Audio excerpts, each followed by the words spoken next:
سبيل الدموع سبيل مريح تنهدى يا صاحي كي تستريح وبث Assalamualaikum warahmatullahi wabarakatuh. Bismillahirrahmanirrahim. Alhamdulillahi rabbil alamin. Wabihi nasta'inu ala umurid dunya waddin. Wa sallallahu wa sallama ala sayyidina Muhammadin khatamin nabiyyin wa ala alihi wa sahbihi ajma'in. Wa la hawla wa la quwata illa billahil aliyyil azim. Amma ba'du. Sahabat-sahabatku, saudara-saudaraku, saudari-saudariku kaum muslimin wal muslimat, semoga kita semua selalu mendapat rahmat dan selalu mendapat bimbingan dari Allah Subhanahu wa taala di dalam menjalani kehidupan ini, di dalam menjalankan syariatnya. Amin amin ya rabbal alamin. Apa betul kaum lelaki dari kalangan umat Islam itu tidak boleh atau dilarang menikahi perempuan yang sedang hamil?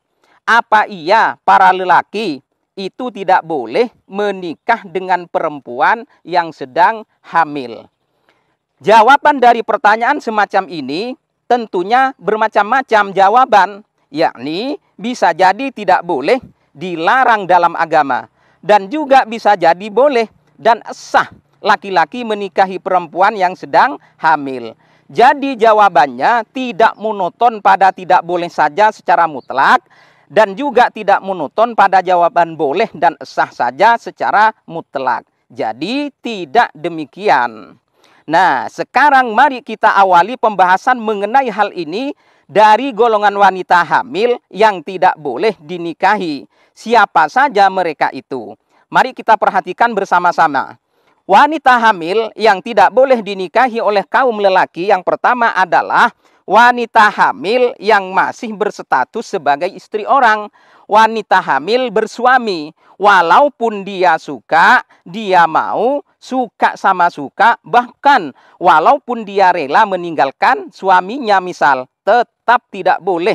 Apapun alasannya, jika memaksakan diri melakukannya, maka konsekuensinya bukan hanya akan berhadapan dengan syariat, bukan hanya akan berhadapan dengan Allah Subhanahu wa taala dan utusannya, akan tetapi mereka juga akan berhadapan dengan suaminya dan yang lainnya. Hablum minallahnya akan rusak dan hancur, hablum minannasnya akan rusak dan hancur, dunianya akan rusak dan hancur, akhiratnya akan lebih rusak dan hancur. Na'udzubillahi min dzalik. Kemudian yang kedua, kelompok wanita hamil yang tidak boleh dinikahi oleh kaum laki-laki adalah wanita hamil yang dicerai hidup oleh suaminya. Yang dimaksud cerai hidup di sini adalah si suami tidak meninggal dunia, tetapi dia telah menjatuhkan talak pada istrinya. Seperti itu. Jadi, si perempuan tadi sudah tidak berstatus sebagai istri orang karena ya mantan suaminya sudah mentalaknya. Loh, kenapa Ustadz kok tidak boleh dinikahi? Dia kan sudah tidak bersuami, sudah dicerai. Betul, betul sekali. Dia sudah tidak bersuami. Dia sudah bukan istri orang lagi. Tapi dia masih dalam masa penantian untuk boleh menikah lagi. Yang mana masa penantian itu disebut dengan iddah. Berapa lama masa penantiannya itu?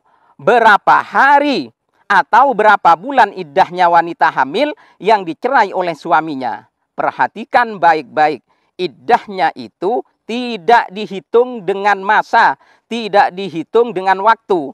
Jadi tidak dihitung berapa hari, tidak dihitung dengan berapa bulan. Akan tetapi iddahnya perempuan hamil yang dicerai hidup oleh suaminya itu adalah biwat ilhamlih, yaitu dengan melahirkan. Dengan melahirkan habislah masa iddahnya. Dengan selesainya masa iddahnya, maka bolehlah dia menikah lagi. Kemudian yang ketiga, kelompok wanita hamil yang tidak boleh dinikahi oleh kaum lelaki adalah wanita yang ditinggal wafat oleh suaminya yang dalam keadaan hamil. Kenapa kok tidak boleh dinikahi? Kan nggak punya suami, suaminya sudah meninggal. Jawabannya adalah karena dia masih menjalankan iddah. Adapun iddahnya perempuan hamil yang ditinggal wafat oleh suaminya itu sama dengan iddahnya perempuan hamil yang dicerai hidup oleh suaminya, yaitu biwad'il hamli, yakni setelah melahirkan. Bukan dengan menghitung hari, juga bukan dengan menghitung bulan, akan tetapi punya ketergantungan pada melahirkan. Saudara-saudaraku, saudari-saudariku yang dirahmati Allah Subhanahu wa Ta'ala. Sekarang mari kita lanjut pada pembahasan mengenai wanita hamil yang boleh dinikahi. Siapakah mereka itu? Mereka adalah para wanita yang hamilnya itu di luar pernikahan yang sah, yakni hasil daripada perzinahan.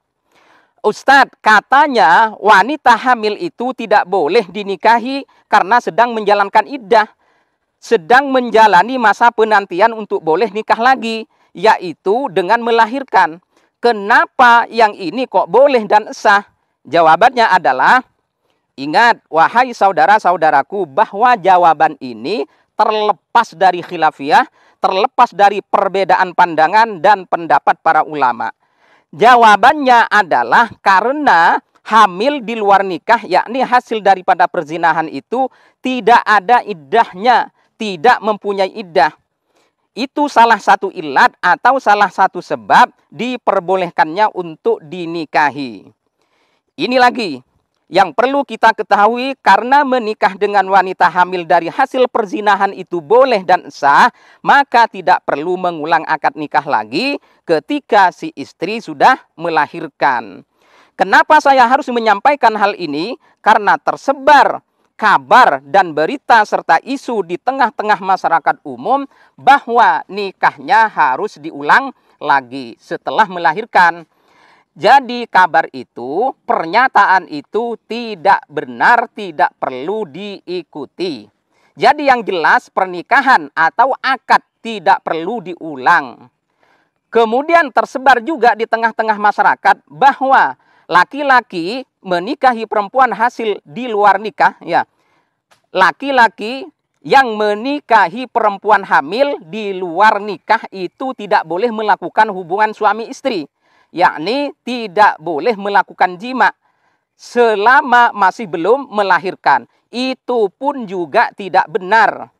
Oleh karena pernikahan itu sudah dianggap benar dan sah oleh syariat Islam, maka bolehlah melakukan hubungan badan, maka bolehlah hubungan suami istri. Masa ia harus menunggu? Masa ia harus menanti hingga melahirkan?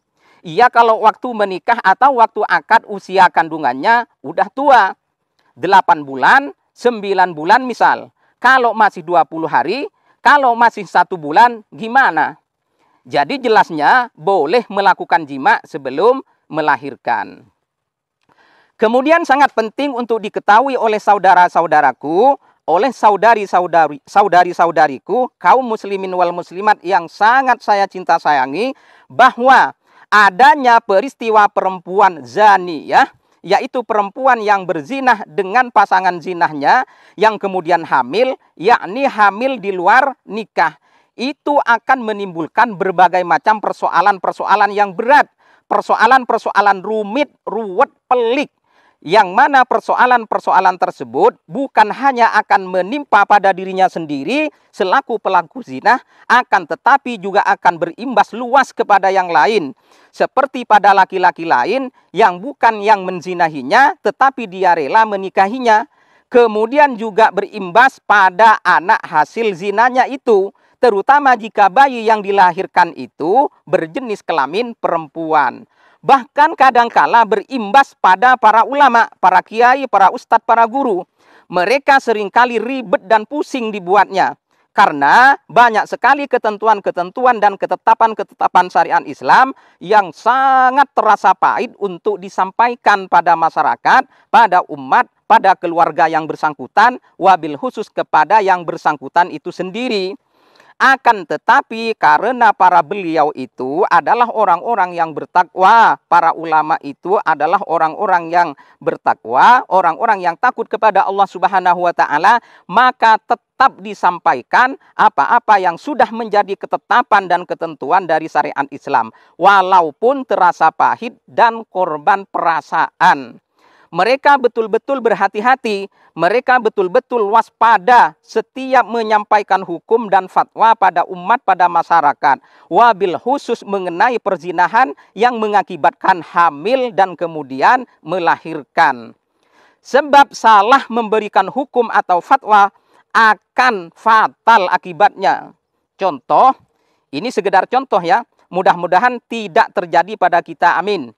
Adapun ya, kalau ada seorang ustadz memperbolehkan ayah biologis, yaitu laki-laki yang menzinahi perempuan hingga hamil dan punya anak, menjadi wali dalam pernikahan putrinya, yang hasil dari perzinahannya itu, padahal itu kan tidak boleh, tidak sah, seharusnya wali hakim. Maka jika itu dilakukan, ya pernikahannya putrinya itu tidak sah. Karena tidak sah, maka tidak berstatus sebagai suami istri.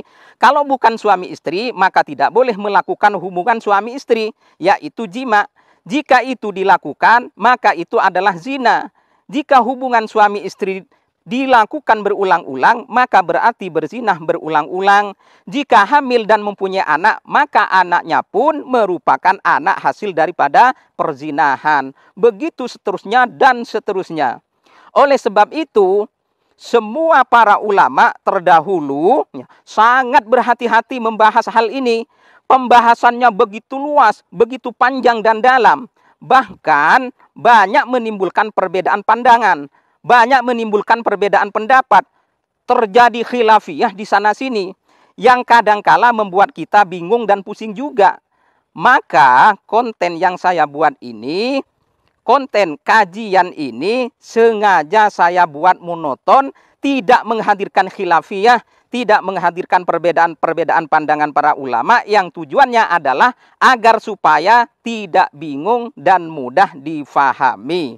Terutama bagi saudara-saudara kita, bagi teman-teman kita yang masih pemula, yang masih baru tahap awal di dalam mempelajari agamanya, wabil khusus dalam bidang fikih, wabil khusus lagi mengenai hal-hal yang berkaitan dengan perzinahan yang menimbulkan kehamilan dan keturunan. Semoga kita semua diberikan kemudahan oleh Allah Subhanahu wa taala di dalam mempelajari dan mengamalkan isi syariatnya. Amin amin ya rabbal alamin. Baik, untuk selanjutnya akan kita bahas dan akan kita kaji mengenai ketentuan-ketentuan dan ketetapan-ketetapan Allah Subhanahu wa taala yang berkenaan dengan perzinahan yang kemudian hamil dan melahirkan. Karena selain yang sudah kita bahas dan yang sudah kita kaji tadi, juga masih banyak yang lain. Seperti mengenai walinya anak perempuan hasil dari zina itu siapa? Jika laki-laki, binnya itu ke siapa? Jika anaknya perempuan, bintihnya itu ke siapa? Dan yang lain-lain. Itu semua insya Allah akan kita bahas, akan kita kaji bersama-sama di kesempatan mendatang. Wallahu a'lamu bishawab. Assalamualaikum warahmatullahi wabarakatuh.